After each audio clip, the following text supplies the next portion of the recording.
State scholarship को लेकिन आसला गोटे बहुत बड़ा अपडेट जहाँकि समस्त यही प्रोब्लेम रही जो मैंने भी पोस्ट मैट्रिक स्कॉलरशिप को एप्लाई कर भिडियोटी को फास्ट रु लास्ट पर्यटन देखूँ। तो देखो फ्रेंड्स एनपीसीआई सर्भर डाउन रही कहीं एनपीसीआई वेबसाइट कि सर्भर रे डीबीटी लिंक बहुत मात्रा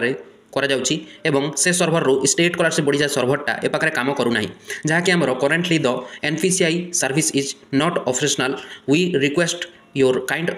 corporation and patience during this time please try again after some time कहूँ जहाँकि किसी समय पर ट्राए करूँ कहूँ किंतु ए पाखे किसी समय पर यह कम करूना जहाँकि आम एनपीसीआई सर्भरटा पूरा डाउन अच्छी सर्भर पूरा डाउन अच्छी जदि आप स्कॉलरशिप एप्लाई करेंगे एप्लाई करेंगे ना से पाखे आपंकर आगक ही बढ़ ना एप्लिकेशनटा जदि आप पाखे ओटीआर नंबर देवे भेरीफाए करके सब डिटेल्स देकी आप नेक्स्ट रे क्लिक करेंगे ए पाखे आपंकर आधार सेटिंग ना बोलिकी कह तो चलते ये पाखे मुझे ट्राए करुँची एप्लाई करने आप पाखे देखिपारे। तो ये पाखे देखो चेक बॉक्स करवा ए पाखे आम आई एग्री कलापर ओके हो आमर भेरीफाए हो गला देन ए पाखे आम जब नेक्स्ट क्लिक करवा देखो कौन शो कर गोटे पॉपअप आसो आप देखा पाइबे। तो देखो फ्रेंड्स ए पाखे कहूँ unable to fetch Aadhaar setting status NPCI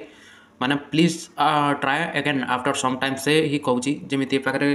सो होती से प्रकार ये पाखे किसी समय पर ट्राए करूँ कहूँ कहीं सर्भरटा डाउन अच्छी जो पिला भी पोस्ट मैट्रिक स्कॉलरशिप जाए अप्लाई करना से वेट करूँ आपंकर जोटा कि एप्लाई हो आगक डेटा एक्सटेंड होगा जाऊँगी आप वेट कले ए पाखे सर्भरटा ठीक ठाक चले आप एप्लाई करेंगे एनपीसीआई सर्भर डाउन रही फ्रेंड्स। तो वीडियोटी को शेयर कर समस्त सांग भितर।